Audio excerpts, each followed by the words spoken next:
오늘 새벽 울진 앞바다에서 규모 3.8의 지진이 발생해 지역민들이 크게 놀랐습니다.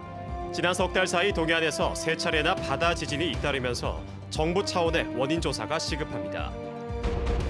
포항 지진의 원인이 인재로 밝혀진 지 한 달이 지났지만 정부나 지열발전업체는 공식 사과조차 하지 않고 정치권의 대책과 진상 규명도 표류하고 있습니다. 장애인들을 위한 저상버스와 특별교통수단인 동행콜이 포항시의 경우 턱없이 부족해 행정기관의 대책이 시급합니다. 여러분 안녕하십니까? 오늘 새벽 발송된 지진 재난 문자에 많이 놀라셨을 겁니다. 사흘 전 강원도 동해에서 규모 4.3의 지진이 발생한 데 이어 오늘 오전에는 울진 앞바다에서 규모 3.8의 지진이 발생했습니다. 별다른 피해는 없었지만 잇따르는 동해안 바다 지진에 주민들의 불안감이 커지고 있습니다. 이규설 기자입니다. 울진의 한 초등학교 앞에 설치된 CCTV 화면이 갑자기 흔들립니다. 같은 시각 울진 후포면 여객선 터미널 앞에서도 강한 진동이 감지됐습니다. 22일 오전 5시 45분쯤 울진군 동남동쪽 38km 해역에서 규모 3.8의 지진이 발생했습니다.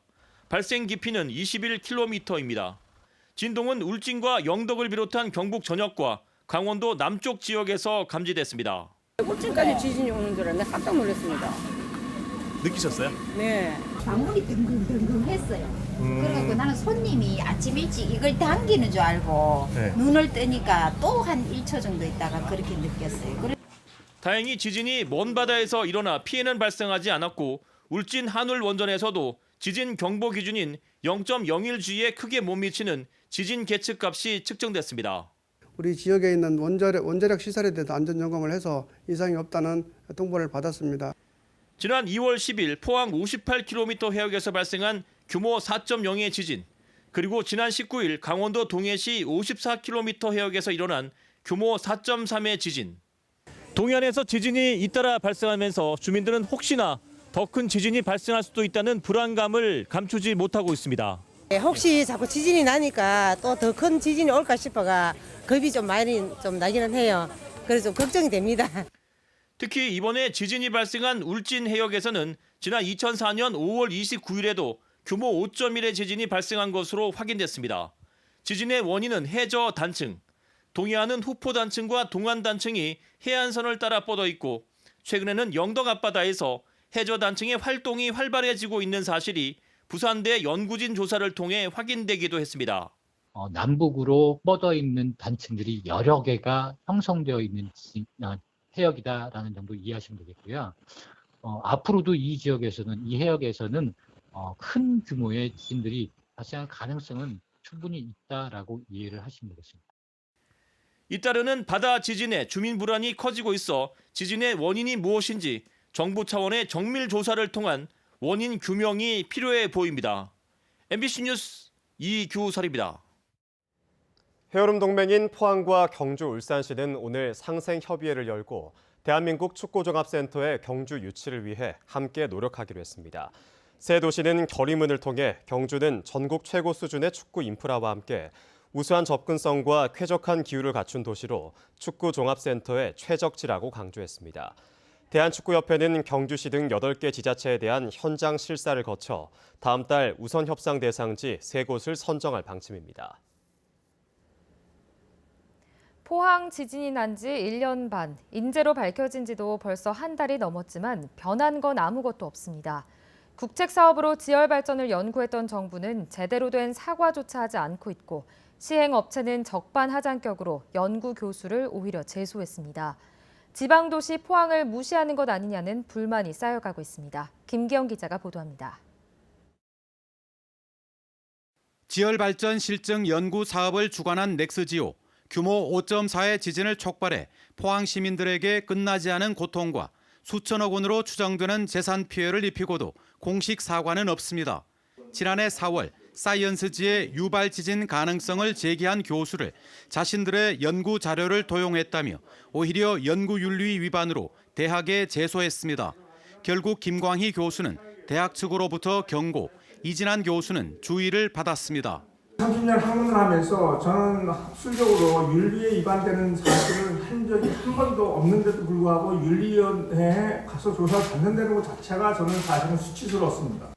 주객이 전도된 넥스지오의 태도는 지금껏 어떠한 입장도 표명하지 않고 있는 한국지질자원연구원과 산업통상자원부의 오만함에서 비롯됐다며 두 교수의 증언을 지켜본 시민들은 분노하고 있습니다. 적반하장이고 그야말로 어불성설입니다. 그러한 잘못된 사람들은 분명히 색출해서 엄정히 처벌하고 뿐만 아니라 그 대책을 내놓아야 할 정치권도 문제입니다. 한국당은 특별법 우선 제정을, 민주당은 특별법을 다듬고 보완하기 위해서는 국회 내 특위 구성이 필요하다며 한 달째 소모적인 입씨름만 벌이고 있습니다. 논의가 교착 상태에 빠지자 포항시장은 국회와 정부에 답답함을 토로했습니다. 오로지 피해 국민만을 생각하면서 빨리 특별법 제정이라든지 피해 국민들이 목말라하는 그 부분에 대한 조치를 가시적으로 해나가야 되거든요. 처음부터 손해배상을 염두에 둔 특별법 제정에 올인해 진상규명이 뒷전으로 밀린 것이 아쉽기만 합니다. 이번 주 목요일 산업통상자원부 항의 집회가 예정돼 있습니다. 일종의 민심의 지진인데 포항 지진을 정쟁 대상으로 계속 삼는다면 진앙지는 여야 정부 어디로든 향할 수 있습니다. MBC 뉴스 김기영입니다. 한국수력원자력 월성원자력본부는 월성원전 4호기의 계획 예방 정비를 위해 오늘 오전 9시쯤 원자로의 발전을 정지했다고 밝혔습니다. 월성본부는 앞으로 석 달간 원자력 안전과 전기 사업법에 따라 월성 4호기의 원전 연료 교체를 비롯해 설비 안전 점검과 설비 개선 작업을 수행할 예정입니다. 일반 시민들이 편리하게 이용하는 버스나 택시 같은 대중교통이 포항 지역 장애인들에게는 여전히 높은 문턱입니다. 여행은커녕 가까운 거리를 이동하는 것도 쉽지 않다는 장애인들을 위해 포항시에 적극적인 장애인 정책이 필요합니다. 박상환 기자입니다. 불편한 몸을 이끌고 외출에 나선 윤혜수 씨. 버스를 타러 정류장에 도착했지만 각종 구조물로 인해 접근이 쉽지 않습니다. 게다가 휠체어 탑승이 가능한 저상버스는 배차 간격이 길다 보니 남들보다 한두 시간은 더 기다려야 하는 실정입니다. 노선이 많지 않기 때문에 저상버스가 언제 오는지 몇 번 버스가 오는지 이런 것도 확인이 불가능하고 지금처럼 날씨가 좋은 날에는 괜찮지만 비가 온다든지 폭염이 온다든지 또 눈이 온다든지 이런 날씨가 안 좋을 때는 특히 KTX 포항역으로 가는 저상버스 노선은 아예 없는 실정. 장애인들이 외출하기가 꺼려질 정도로 대중교통의 문턱이 높다 보니 개선을 요구하는 목소리가 커지고 있습니다. 이동권을 보장하라! 보장하라! 보장하라! 보장하라! 특별교통수단인 동행콜을 신청해봐도 포항시가 보유한 30대로는 제때 이용이 어려운 실정입니다.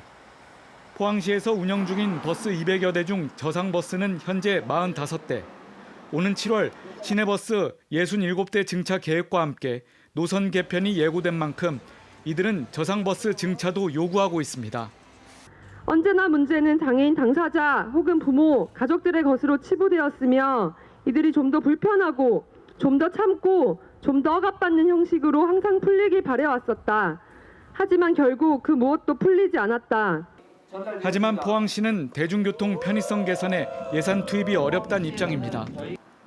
장애인들이 지역사회에서 평범한 삶을 영위할 수 있도록 장애인 콜택시를 늘리거나 바우처 발급을 통한 일반 택시 활용 등 장애인 이동권 보장을 위한 다양한 대책이 시급합니다. MBC 뉴스 박상환입니다.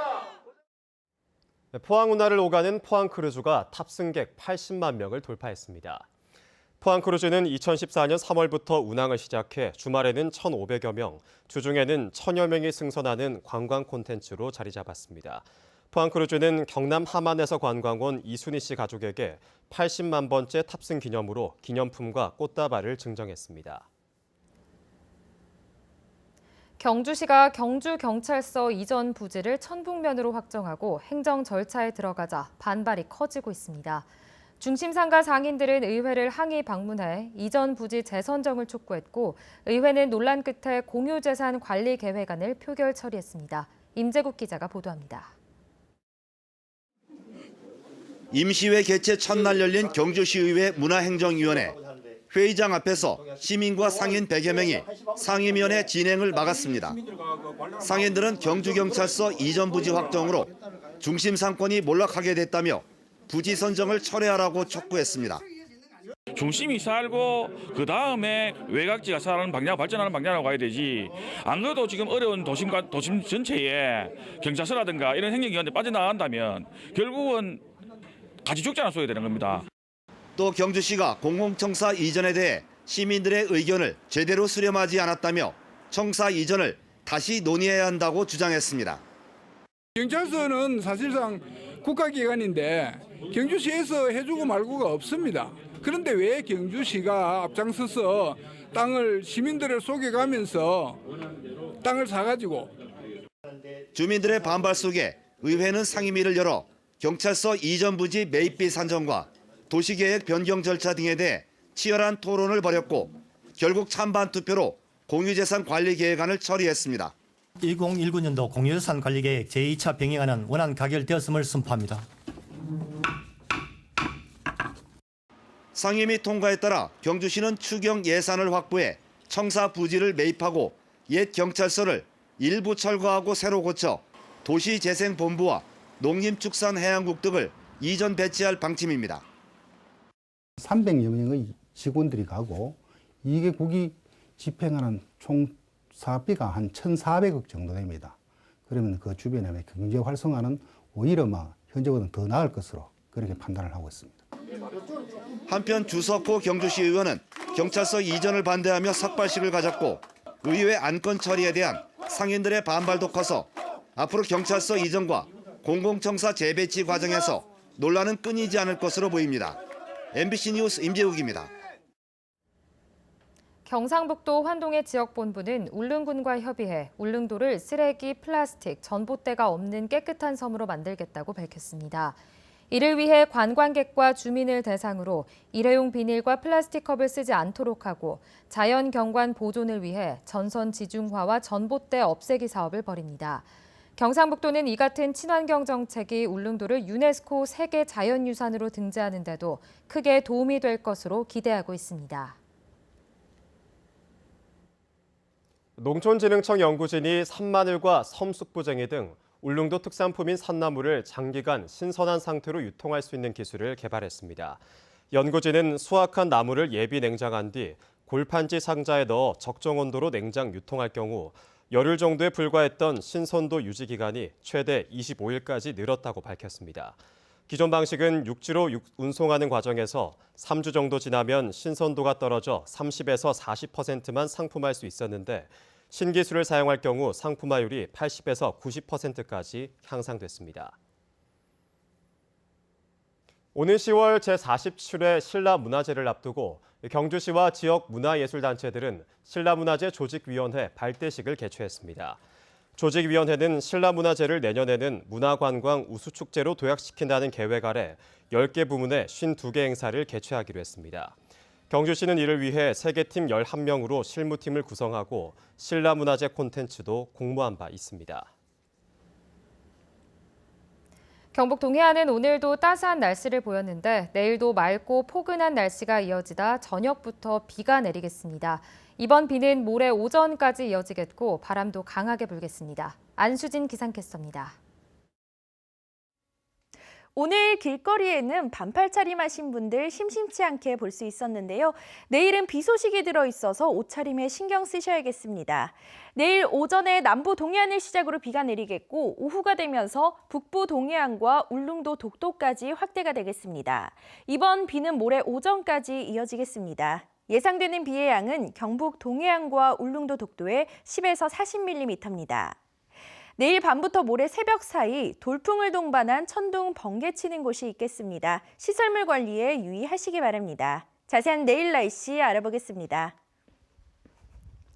내일 차차 흐려져 낮부터 곳곳에 비가 내리겠습니다. 아침 기온 9도에서 13도, 낮 기온은 20도에서 26도입니다. 울릉도와 독도는 오후부터 비가 내리겠습니다. 아침 기온 울릉도와 독도 12도, 낮 기온은 울릉도 20도, 독도 16도입니다. 동해상은 구름 많다가 오후부터 흐리고 비가 내리겠습니다. 바다의 물결 동해 전해상에서 최고 2m까지 일겠습니다. 목요일 오후부터 금요일 오전 사이에는 다시 한 차례 비 예보가 들어 있습니다. 날씨였습니다. 경상북도가 세계 한인 무역협회 도쿄지회와 일본 통상 확대를 위한 업무 협약을 체결했습니다. 이번 협약은 경북 중소기업 제품의 일본 시장 진출과 유통 채널 확대 지원, 경북 청년들의 해외 취업 지원 등을 주요 내용으로 담고 있습니다. 세계 한인 무역협회 도쿄지회는 200여 명의 회원들로 구성돼 일본 경제계 곳곳에서 활발한 활동을 하고 있습니다. 경북 지역 직업계고 취업률이 55.6%로 전국 최고를 기록했습니다. 경북교육청이 전국 직업계고 취업률 통계를 분석한 결과 경북은 전체 취업 대상자 5,600여 명 가운데 취업자가 3,136명, 취업률은 55.6%로 전국 평균 32.8%를 훨씬 웃도는 것으로 나타났습니다. 경북교육청은 체계적인 산학 연계 프로그램 개발을 통해 직업계고 학생들의 기능 향상과 취업을 지원하겠다고 밝혔습니다. 보건복지부가 오늘부터 대구, 경북을 포함한 전국 7개 지역에서 노인 일자리 전화 상담 창구를 운영합니다. 대표 전화 1544-3388로 전화하면 발신지에서 가장 가까운 상담 창구로 연결돼 자격증을 보유한 시니어 컨설턴트를 통해 취업 상담과 알선 등을 받을 수 있습니다. 정부가 올해 운영하는 노인 일자리 사업은 노노케어 등 공익활동형과 재능 나눔형 등 모두 8개 유형의 61만 개 일자리입니다.